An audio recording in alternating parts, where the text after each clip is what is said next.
Amy Carter pressed her face against the small window of the human transport ship and watched the massive alien vessel grow larger and larger. The Zephyrian flagship called Dominator's Pride was 10 times bigger than any Earth ship she had ever seen. Its dark metal hull was covered with spikes and sharp edges that made it look like a giant space weapon, rather than a diplomatic vessel. "First time seeing a Zephyrian ship up close?" asked Ambassador Peter Johnson as he sat down next to her. He was a tall man with gray hair who had been dealing with aliens for the past year since humanity joined the Galactic Coalition. "Yes, sir," Amy replied. "It's much scarier than the pictures we studied back on Earth." Jake Murphy, their security chief, checked his sidearm one more time. "Stay close to me during the meeting," he told Amy. "These Zephyrians don't like humans very much. They think we're weak because we're smaller than them." Amy nodded. At 22 years old, she was the youngest person on their diplomatic team. She had been chosen because she could speak 14 different alien languages perfectly. Most humans could barely learn 1 or 2 alien languages, but Amy had a special gift for understanding how different species communicated. The transport ship docked with the Zephyrian flagship with a loud clang that made everyone jump. Through the speakers, they heard a deep voice speaking in the Zephyrian language. Amy translated quietly for the others. "He says welcome to the Dominator's Pride. He also says to remember that we are guests here and should behave properly." "Friendly bunch," Jake muttered under his breath.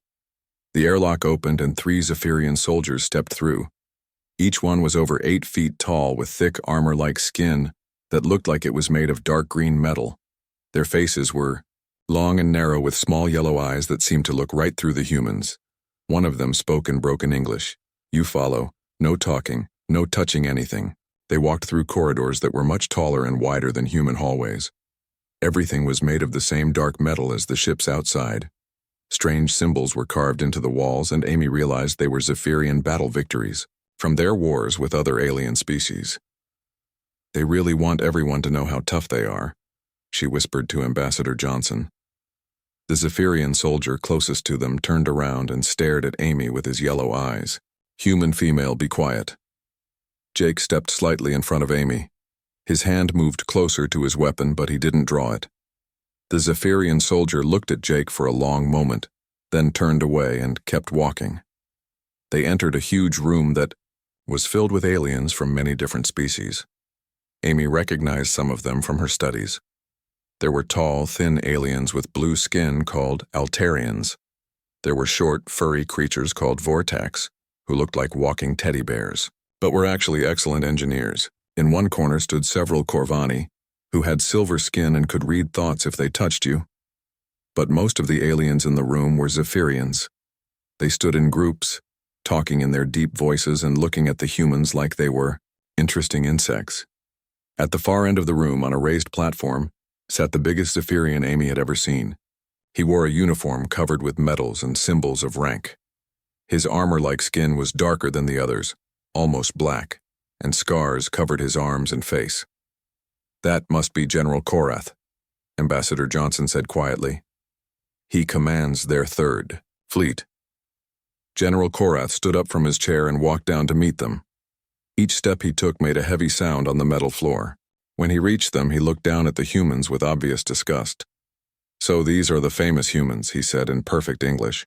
His voice was so deep, it seemed to come from underground. "You are much smaller than I expected."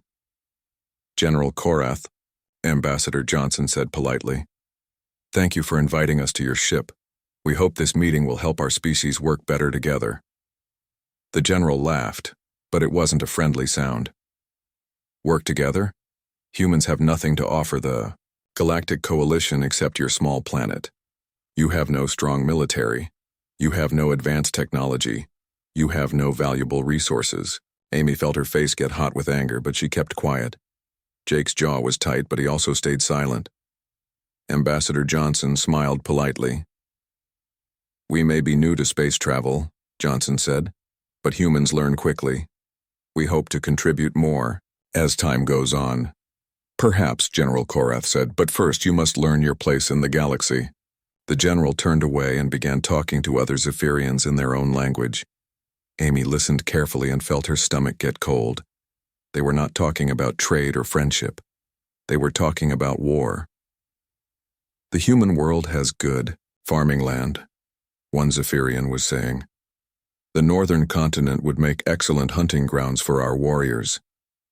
The southern continent has metals we need for our ships, another one added. We should take both. General Korath nodded. Tomorrow we will present our demands to their leaders, 3 continents as tribute zones, or we destroy their cities from orbit. Amy's hands started shaking. She looked at Ambassador Johnson and saw that he was smiling and nodding as he talked to a friendly Altarian diplomat. He had no idea what the Zephyrians were planning. She moved closer to Johnson and whispered very quietly in his ear. Sir, we have a problem. The Zephyrians are planning to demand 3 of Earth's continents as tribute. If we refuse, they'll attack our cities from space. Johnson's smile disappeared. He kept talking to the Altarian, but Amy could see the worry in his eyes. General Korath had been watching them. His yellow eyes narrowed as he saw Amy whispering to Johnson. He walked over to them with heavy steps. What did the human female say? He demanded. Amy looked up at the huge alien general. I was just telling Ambassador Johnson how impressed I am with your ship's design. The engineering is very advanced. General Korath stared at her for a long moment. You understand our language? It wasn't a question. Amy felt her heart beating. Fast.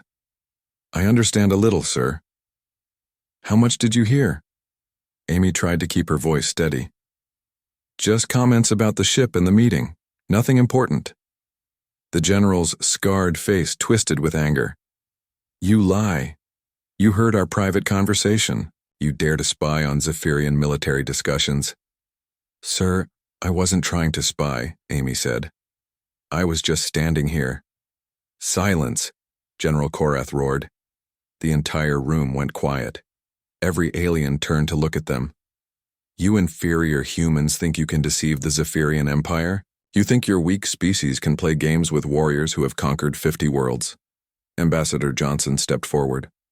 General, please. There's been a misunderstanding. The only misunderstanding, Korath said, is thinking that humans deserve respect. Without warning, the general's huge hand flew through the air and struck Amy across the face.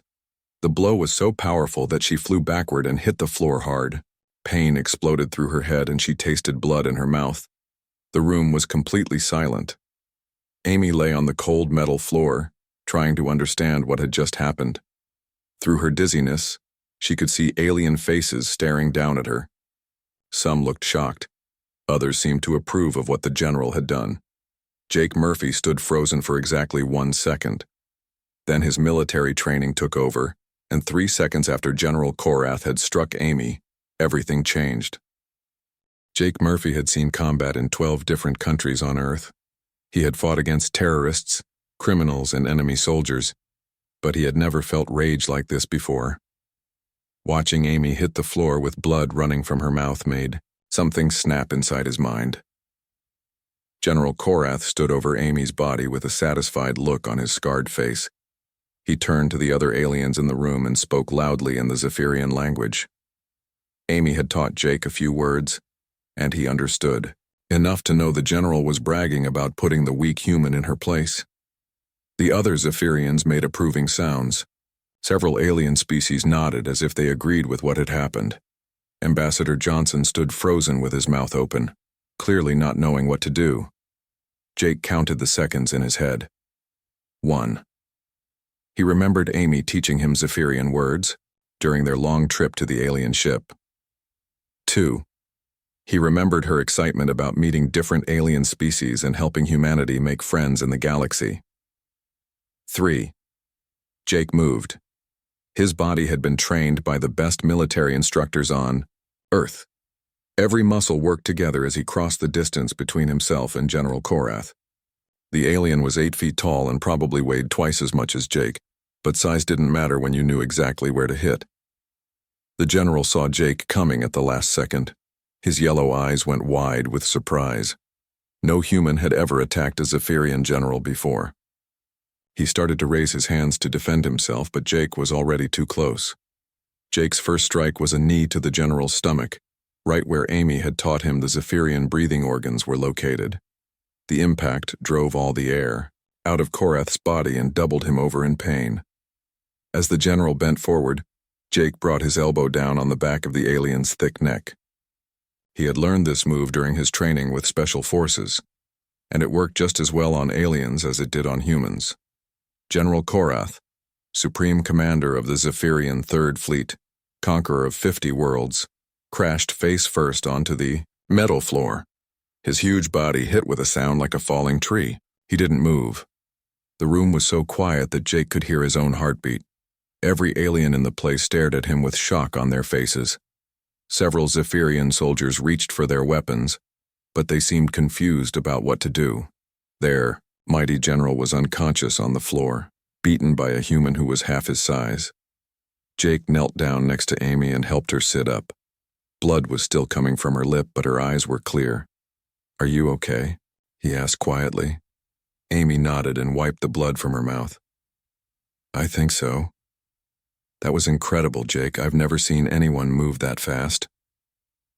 "I've had practice," Jake said. He looked around the room at all the staring aliens. "Can you walk?" "Yes." Amy got to her feet with Jake's help. She was still dizzy, but she could stand. Ambassador Johnson finally found his voice. "Jake, what have you done? Do you realize what this means?"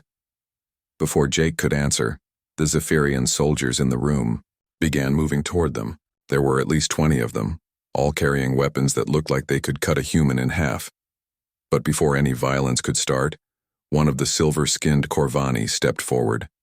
He was tall and thin with large black eyes that seemed to see everything. "Stop," the Corvani said in perfect English. His voice was calm but somehow carried authority that made everyone freeze. "I am Ambassador Zeth of the Corvani Empire. What happened here must be reported to the Galactic Coalition Council exactly as it occurred."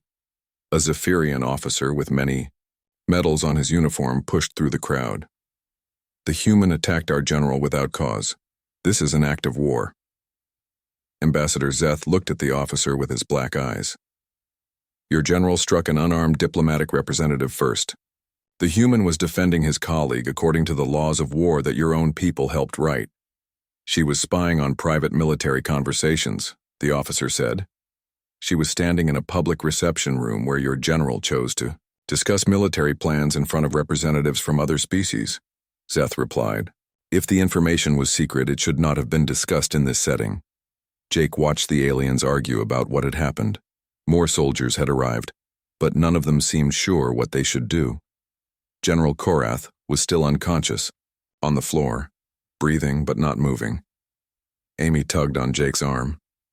"We need to get out of here," she whispered. "I can hear them talking about taking us prisoner." "Can you translate for me?" Jake asked. Amy listened to the Zephyrian soldiers talking, among themselves. "They're saying they should arrest us and contact their high command. But some of them are worried because other alien species saw what happened. They don't want to start a war with the whole Galactic Coalition." Ambassador Johnson finally took charge of the situation. "Ambassador Zeth, we appreciate your support. However, I think it would be best if we return to our ship immediately." "Agreed," Zeth said. "I will escort you personally to ensure your safety." The Zephyrian officer looked angry, but didn't try to stop them. "This is not over, humans. General, Korath will want answers when he wakes up." "He got his answer," Jake said quietly. "Don't hit people who can't defend themselves." As they walked toward the exit, aliens from different species watched them pass. Jake noticed that many of them looked at the humans with new interest. Before tonight, they had probably thought of humans as weak newcomers who would do whatever the stronger species told them to do. Now they had seen a human knock out one of the most feared military commanders in the galaxy. The walk back to their transport ship felt much longer than before. Jake kept watching for threats, but the Zephyrian soldiers seemed more confused than angry. They had never seen their general defeated in combat before. When they reached the airlock, Ambassador Zeth stopped them. "What your security chief did tonight will have consequences throughout the galaxy," he told them. "Some species will respect humans more because you showed you will not allow your people to be abused. Others will see you as a threat that needs to be controlled. What would you have done if someone hit your diplomatic representative? Jake asked. Zeth's black eyes seemed to smile, even though his face didn't change. Exactly what you did. The Corvani Empire respects those who protect their own. They boarded their transport ship and prepared to leave. As the airlock closed behind them, Amy sat down heavily in her chair. I can't believe that actually happened, she said. A human just knocked out a Zephyrian general. Ambassador Johnson was already sending messages back to Earth. This is going to cause major problems. The Zephyrians won't let this insult go unpunished. Jake checked his equipment and made sure his weapon was ready. Good. Maybe now they'll think twice before hitting defenseless young women. As their ship undocked from the Zephyrian flagship, Amy looked out the window one more time. She could see alien faces watching them leave from behind the large windows of the Dominator's Pride. Jake, she said quietly, thank you for standing up for me. That's what we do, Jake replied. Humans don't leave each other behind, and we don't let bullies get away with hurting our people. Amy smiled despite her swollen lip. I have a feeling the galaxy is about to learn a lot more about human nature. Through the ship's communication system, they could already hear reports spreading to other vessels in the area. The news was traveling fast. In a few hours, every species in the Galactic Coalition would know that a human had defeated General Korath in single combat. Some would see it as a lucky accident. Others would begin to wonder what else they didn't know about this new species, called humanity. The transport ship headed back toward Earth, carrying 3 humans who had just changed the balance of power in the galaxy without meaning to. Behind them, General Korath was finally waking up with a massive headache and the worst humiliation of his long military career. The real consequences were just beginning. The news traveled faster than light across the galaxy.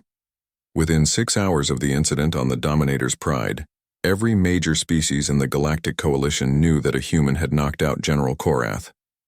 The story grew with each telling, but the basic facts remained the same. Humanity had shown they would fight back when pushed too far. Captain Lisa Wong was eating breakfast on the bridge of the Earth defense ship New Horizon when the first reports reached her ship. She was a small woman with black hair tied back in a military bun, but her crew respected her because she never asked them to do anything she wouldn't do herself. Captain, her communications officer called out, we're getting emergency messages from Earth Command. Something happened at the diplomatic meeting. Lisa put down her coffee and walked over to the communication station. What kind of something? Jake? Murphy knocked out a Zephyrian general, ma'am. The one who hit Amy Carter. Lisa read the report twice to make sure she understood it correctly. Jake did what now? Apparently, the general hit Amy during the meeting. Jake put him on the floor in about 3 seconds. Despite the seriousness of the situation, Lisa couldn't help but smile. She had served with Jake Murphy for 2 years before he took the security job with the diplomatic team. The man was dangerous. In a fight, but he only used violence to protect others. Any word on retaliation, she asked. That's the problem, Captain. Our spy satellites show the Zephyrian Third Fleet is moving toward Earth. All 12 of their battleships and over 50 smaller vessels. Lisa's smile disappeared. How long until they reach us? 18 hours at their current speed. Lisa hit the alarm button that called all crew members to battle stations. Throughout the ship, lights flashed red and warning sounds echoed through the corridors. Send a message to Earth Command, she ordered. Tell them we need every available ship at the defense line. And get me a direct line to Amy Carter if she's still alive. Meanwhile, back on Earth, Amy was lying in a hospital bed with ice on her swollen face. The doctors had checked her for serious injuries and found only bruises, but her headaches were getting worse instead of better. Dr. Susan Miller sat beside Amy's bed, studying the test results with a confused expression. Susan was Earth's best, expert on alien biology, and she had been called in when Amy started showing unusual symptoms. This is strange, Susan said. Your brain scans show increased activity in areas we don't fully understand. It's like parts of your mind are waking up that were never active before. What does that mean? Amy asked. Even talking made her head hurt. I'm not sure yet, but I've seen similar patterns in some alien species that have natural telepathic abilities. Amy sat up straighter despite the pain. Are you saying I might be able to read minds now? It's possible. The impact to your head might have triggered dormant genetic traits. Humans have been in space for less than 2 years. We're still learning what our species is capable of. Before Susan could explain more, Amy's hospital room door opened and Ambassador Johnson walked in with 2 men in military uniforms. Amy, I need to ask you some questions about what you heard on the Zephyrian ship, Johnson said. This is General Robert Clark from Earth Defense Command. General Clark was an older man with gray hair and scars on his hands from old battles. He looked at Amy with the expression of someone who had seen too much war. Miss Carter, we need to know exactly what the Zephyrians were planning. Every detail could save lives. Amy closed her eyes and tried to remember the conversation she had overheard. As she concentrated, something strange happened. She could suddenly hear voices that weren't in the room with her. The human fleet is smaller than we expected. One voice said. Their ships are primitive compared to ours. But they learn quickly, another voice replied. We should not underestimate them after what happened to General Korath. Amy's eyes opened wide. I can hear them, she whispered. Hear who? Dr. Miller asked. The Zephyrians. They're discussing their attack plans right now. Amy pressed her hands to her temples as more voices filled her head. There's a ship called the Warbringer. It's their flagship. The commander is angry about what happened to General Korath. General Clark leaned forward. Are you telling me you can read alien minds from here? I think so. It started after I got hit. The voices are getting clearer. Amy concentrated harder. They're not just planning to attack Earth. They want to make an example of us so other species won't stand up to them. What else can you hear? Johnson asked. Amy listened to the alien voices in her head. Some were speaking in languages she had never studied, but somehow she understood them anyway. There are other species talking about us too, she said. The Corvani Empire is interested in forming an alliance with Earth. They've been enemies with the Zephyrians for centuries. Can you contact them? General Clark asked. Amy tried to focus on the Corvani voices. One of them seemed familiar. Ambassador Zeth, she said out loud. I think I can reach Ambassador Zeth. She closed her eyes and tried to send her thoughts toward the Corvani she had met on the Zephyrian ship. At first nothing happened, but then she felt a response in her mind. Young human, came a voice that sounded like silver bells. Your mental abilities are awakening. This is unexpected. Amy spoke the words she was hearing in her head. Ambassador Zeth says my mental abilities are awakening. He's surprised. The others in the room stared at her in amazement. Dr. Miller was taking notes as fast as she could write. Tell him we need help, General Clark said. Amy sent the message with her thoughts. The reply came back immediately. The Corvani Empire has been waiting for a species like yours. She repeated Zeth's words. He says humans have a rare genetic trait that makes us immune to most forms of alien mind control. That's why our species learns languages so quickly and adapts to new situations. What kind of help can they offer? Johnson asked. Amy asked the question and waited for the answer. They have a fleet hidden near Jupiter, 50 ships with advanced weapons. They've been watching Earth since we joined the coalition, waiting to see if we were worth forming an alliance with. General Clark stood up suddenly. We need to get this information to Earth Command immediately. If the Corvani are willing to help us fight the Zephyrians, we might actually have a chance. As the men hurried out of the room to send their reports, Dr. Miller stayed with Amy. How do you feel? Susan asked. Scared, Amy admitted, but also excited. I can hear so many different species talking. Did you know that most of the galaxy has been waiting for someone to stand up to the Zephyrians? They've been bullying smaller species for decades. What else are you hearing? Amy listened to the voices in her head. The Altarians are calling. Emergency meetings to discuss what happened. The Vortex are talking about humans like we're some kind of mystery they want to solve, and there are species I've never heard of before who are asking questions about our military capabilities. Through her new mental connection, Amy could sense the entire galaxy talking about humanity. Some species were curious, others were worried, and a few were making plans to either help or destroy Earth before humans became too powerful. "Dr. Miller," Amy said quietly, "I don't think we're just fighting the Zephyrians anymore. I think we're about to find out what humanity is really capable of."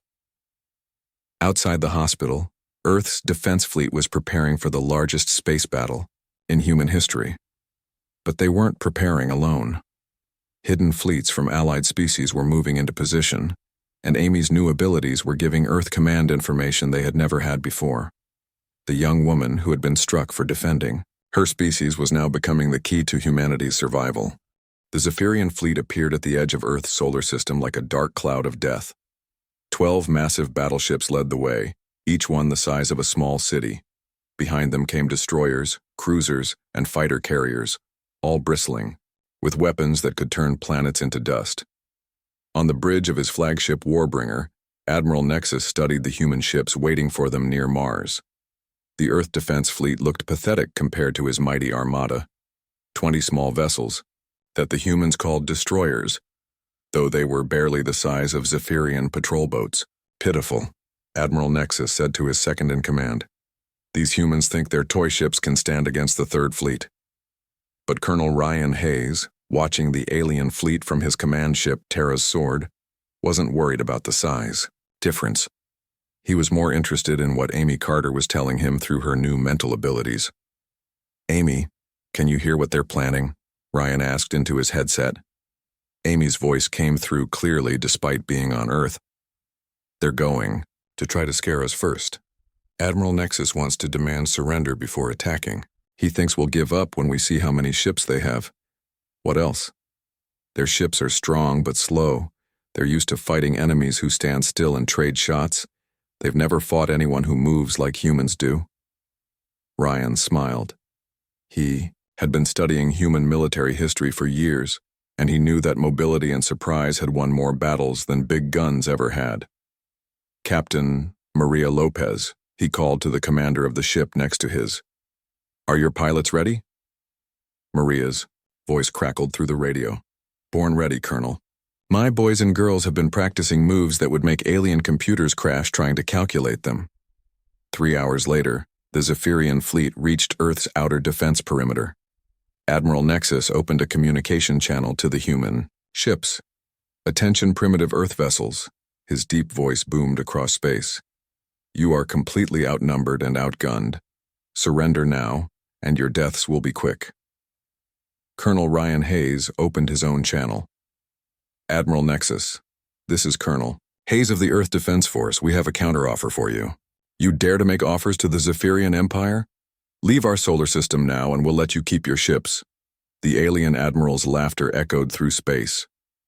"Foolish humans, you will learn what happens to species who defy the mighty Zephyrians." But before Admiral Nexus could give the order to attack, something impossible happened. 50 new ships appeared out of nowhere around the Zephyrian fleet. They were sleek silver vessels that seemed to bend light around them. "Corvani ships," Admiral Nexus growled.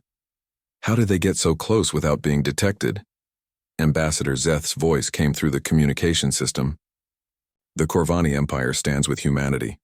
You are now facing a combined fleet, Admiral. Perhaps you should reconsider your position." Amy's voice reached Colonel Hayes through their mental link. "The Admiral is angry but also worried. The Corvani ships have weapons that can punch through Zephyrian armor. He's trying to decide if he should retreat or fight." "What's he going to choose?" Ryan asked. "Fight. His pride won't let him back down now." The battle began with the Zephyrians, firing their massive plasma cannons at the human ships. But the Earth vessels didn't sit still, and trade shots like the aliens expected. Instead, they scattered in all directions, moving in patterns that seemed random but were actually carefully planned. Lieutenant Alex Rodriguez piloted his fighter ship Thunderstrike through a storm of alien fire. His ship was 1/10 the size of the smallest Zephyrian vessel, but he flew it like it was part of his own body. "This is like playing three-dimensional chess while riding a roller coaster," Alex said into his radio as he spun his ship between 2 enemy missiles.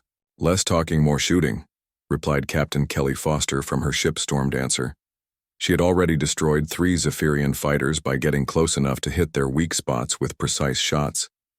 The Zephyrian admiral watched in growing frustration as his powerful fleet struggled to hit the tiny human ships. Every time his gunners locked onto a target, it would suddenly change direction in ways that their computers said were impossible.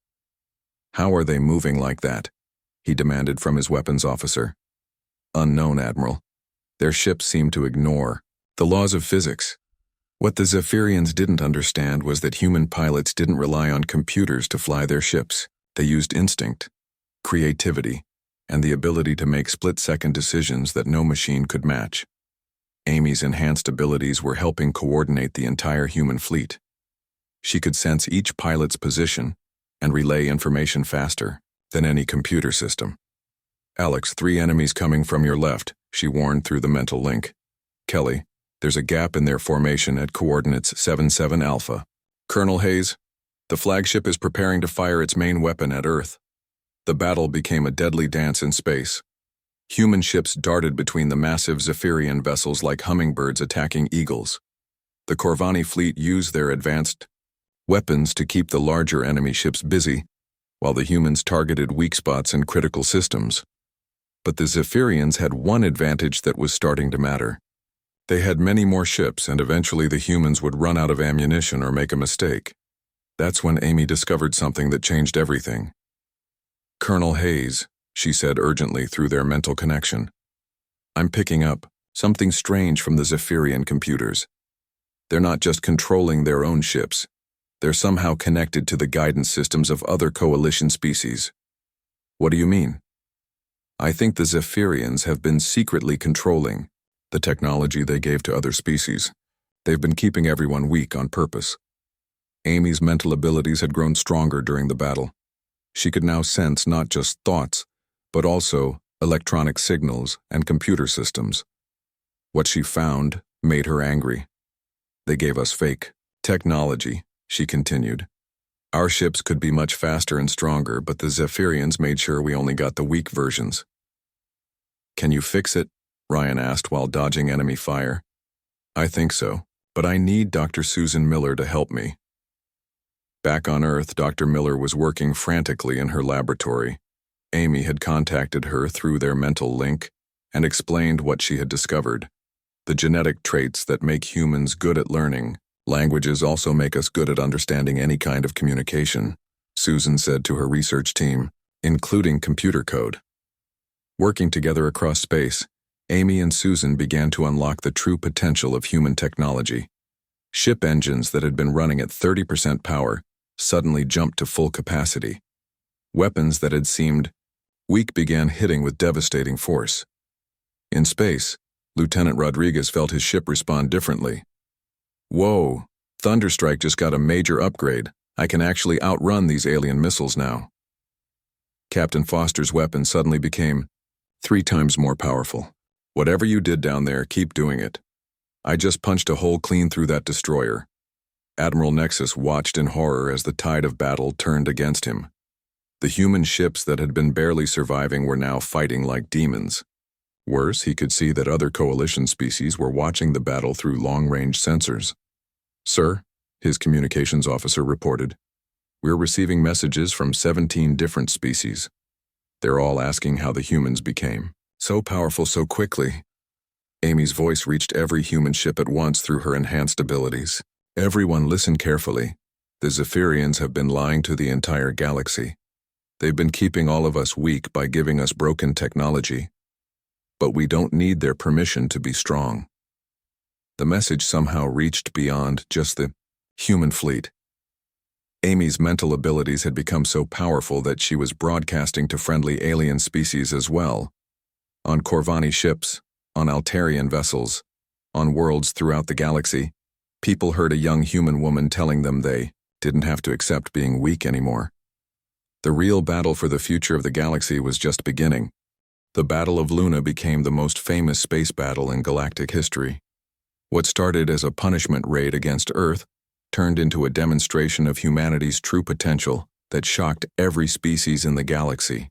Admiral Nexus watched his mighty Third Fleet fall apart around him. Half of his ships were destroyed or disabled, and the humans were still fighting with the energy of people defending their home. Worse, he could see ships from other species arriving at the edge of the battle to watch. "Admiral," his tactical officer reported with fear in his voice. "The humans have somehow upgraded their entire fleet during the battle. Their ships are now faster and more powerful than ours." "That's impossible," Nexus growled. "We gave them that technology. We control what it can do." "Not anymore, sir. So, human female with the enhanced mind abilities has broken our control codes. She's broadcasting the real specifications to every species that's watching. Through the ship's communication system, they could hear Amy Carter's voice reaching across space. She was speaking in dozens of different alien languages at once, telling every species how to unlock the technology the Zephyrians had deliberately weakened. "People of the galaxy," Amy's voice said clearly. "You don't have to accept being kept weak anymore. Your ships, your weapons, your technology can all be so much better. The Zephyrians have been lying to you for centuries." On the bridge of Terra's sword, Colonel Ryan Hayes watched the battle turn completely in humanity's favor. The Corvani ships were working perfectly with the human fleet, and together they had reduced the Zephyrian force by 60%. "Amy," he said through their mental link, "should we destroy the rest of their fleet?" Amy's response came back immediately. "No, let them retreat. The galaxy needs to see that humans fight to defend ourselves, not to conquer others." Ryan understood. If humanity destroyed the entire Zephyrian fleet, other species might fear them instead of respecting them. But if they let the survivors go home, everyone would know that humans only fought when forced to. "All ships," Ryan announced to the human fleet, "cease fire. Let the remaining Zephyrian vessels withdraw." Admiral Nexus couldn't believe what he was hearing. The humans were letting him escape when they could have destroyed his remaining ships. "Why?" he asked over the communication channel. Colonel Hayes answered personally, "Because this was never about destroying your people, Admiral. This was about teaching you not to hit people who can't defend themselves." As the battered Zephyrian fleet limped away from Earth's solar system, something amazing happened. Ships from 17 different species moved in to surround the human and Corvani fleets. But they weren't coming to fight. They were coming to talk. The first to speak was Captain Iran of the Altarian Republic. "Humans of Earth, the Altarian people, request permission to form an alliance with your species." Then came the Vortax, the Centaurians, the Draconi, and others. Each species had watched the battle and seen something they had never seen before. A new species that fought with honor and shared their knowledge freely with others. 6 months later, Amy Carter stood on a platform in the Great Assembly Hall, on the space station called Unity Point. The station had been built by 12 different species working together, using technology that the Zephyrians had kept hidden for centuries. Amy now held the title of First Speaker for Humanity, but she was still the same young woman who had been struck for defending her people. The only difference was that her enhanced mental abilities had grown so strong, she could communicate with hundreds of species at once. "Friends of the galaxy," she said, speaking in the common trade language, while her mind sent the same words in dozens of other languages to species throughout the assembly.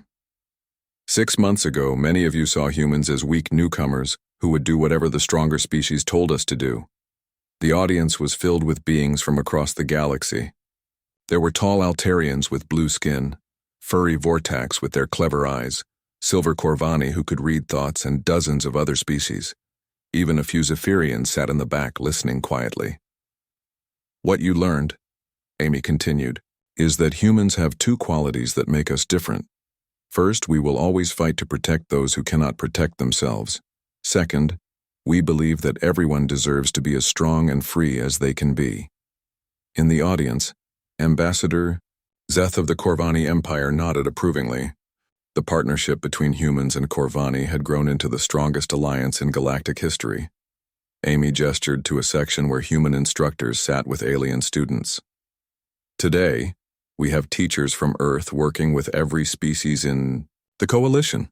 We're sharing everything we know about technology, tactics, and the art of working together." Jake Murphy sat in the front row, wearing the uniform of the new Galactic Peacekeeping Force.